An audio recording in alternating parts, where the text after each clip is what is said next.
सर्वांना नमस्कार. श्री अर्चना ह्या यूट्यूब चॅनलमध्ये मी अर्चना आपल्या सर्वांचं मनापासून स्वागत करते.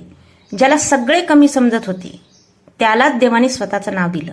हो, ही कथा आहे त्या अधिक महिन्याची, ज्याला कधी कोणी मान दिला नाही, पण संयम आणि भक्तीमुळे तोच बनला पुरुषोत्तम मास. आणि ही कथा आपल्याला एक मोठा बोध देते की आयुष्यात कितीही लोक कमी लेख होत, देव योग्य वेळी तुमची किंमत नक्की दाखवतो. आणि ही फक्त धार्मिक कथा नाही, ती आहे आयुष्यात कधीही हार न मानण्याचा मोठा संदेश देणारी कथा. ते कसे पाहूयात. खूप वर्षापूर्वी हिंदू पंचांगात एक अतिरिक्त महिना निर्माण झाला. कारण चांद्रवर्ष आणि सौरी वर्ष यांच्यात फरक पडत होता. हा अतिरिक्त महिना म्हणजेच अधिक महिना. पण इतर महिन्यांनी त्याला स्वीकारलं नाही. चैत्र म्हणाला माझ्यात गुढीपाडवा येतो. वैशाख महिना म्हणतो दान पुण्य आणि पवित्र स्नानाचा महिना. ज्येष्ठ महिना काय म्हणतो, माझ्या महिन्यामध्ये तप, संयम आणि सूर्य उपासनेचे महत्व. आषाढ महिना म्हणतो भक्ती, वारी आणि चातुर्मासाची सुरुवात.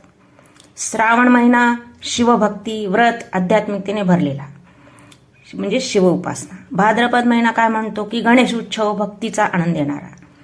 अश्विन महिना काय म्हणतो की नवरात्र, देवी भक्ती, विजयाचं प्रतीक म्हणजे दसऱ्याच्या मध्ये. कार्तिक महिना म्हणतो की माझ्या महिन्यामध्ये दीपदान, पूजा अर्चना सर्वात पवित्र मानते.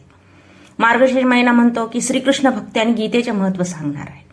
पौष महिना काय म्हणतो की साधना, शांतता आणि सूर्यपूजना अर्चनेचा. माघ महिना काय म्हणतो स्नान, जप, पुण्यप्राप्ती या महिन्यामध्ये. फाल्गुन महिना काय रंग, आनंद, होळीचा उत्सव. प्रत्येक महिना स्वतःचं महत्व सांगत होता. पण अधिक महिन्याकडे काहीच नव्हतं.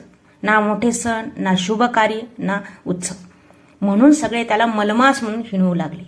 हे ऐकून अधिक महिना खूप दुःखी झाला. त्याला वाटलं माझा जन्मच व्यर्थ आहे. मनोमनी तो खूप दुःखी झाला आणि तो रडत रडत पृथ्वीवर फिरू लागला. लोकही त्याच्याकडे तुच्छतेने पाहू लागले. या महिन्यात लग्न नाही, नवीन काम नाही, म्हणजे वास्तुशांती, मुंज, शुभ कार्य नाहीये. हे शब्द त्याच्या मनाला सतत टोचत होते. शेवटी दुःखी होऊन अधिक महिना भगवान विष्णूच्या चरणी गेला आणि चरणावर डोकं ठेवलं विष्णूच्या आणि म्हणाला, हे प्रभू, सगळे मला कमी लेखतात, कोणी मला शुभ मानत नाही, माझ्यात काहीच चांगलं नाही का? भगवान विष्णू शांतपणे त्याचं दुःख ऐकत होते. मग ते प्रेमाने म्हणाले, जो स्वतः दुःख सहन करूनही नम्र राहतो, जो अपमान सहन करूनही संयम सोडत नाही, तोच माझ्या सर्वात जवळ असतो. हे देवाने जे बोलले ते इतके गहिवर देणारे शब्द आहेत की आपल्याला व्हिडिओ करताना सुद्धा शहारे येतात. अधिक महिना अर्चयाने प्रभूकडे पाहू लागला. भगवान विष्णू म्हणाले, आजपासून तू फक्त अधिक महिना राहणार नाहीस. मी तुला माझं स्वतःचं नाव देतो. आजपासून तू पुरुषोत्तम मास म्हणून ओळखला जाशील. हे ऐकताच अधिक महिन्याच्या डोळ्यात आनंद अश्रू आले. जो महिना कधी दुर्लक्षित होता तोच आता सर्वात पवित्र मानला जाऊ लागला. त्याला खूप आनंद झाला. अधिक महिन्याला लोक या महिन्यात जप करू लागले, दान करू लागले. भगवद्गीता, रामायण, भागवत, विष्णू सहस्रनाम, रामरक्षा हे ऐकू लागले. व्रत, पूजा, अर्चना, सत्संग करू लागले. कारण लोकांना समजलं हा महिना बाह्य दिखावाचा नाही, तो आहे मनशुद्धीचा म्हणजे आत्मशुद्धीचा. या कथेतला सर्वात मोठा बोध काय की आज जर लोक तुम्हाला कमी समजत असतील, तुमच्यावर हसत असतील, तरी निराश होऊ नका. कारण अधिक महिन्यासारखंच जीवनात प्रत्येकाची वेळ येत असते. संयम ठेवा, भक्ती ठेवा, स्वतःचा चांगुलपणा कधीही सोडू नका. ज्याला जग तुच्छ समजतं त्यालाच देव योग्य वेळी सर्वात मोठं बनवतो.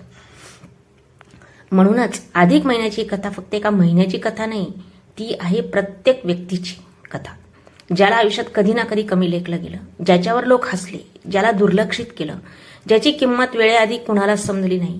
पण बघा ना, ज्याला सगळे मलमास म्हणत होते त्यालाच भगवान विष्णूंनी स्वतःचं नाव दिलं पुरुषोत्तम मास. यातून देव एक मोठा संदेश देतात.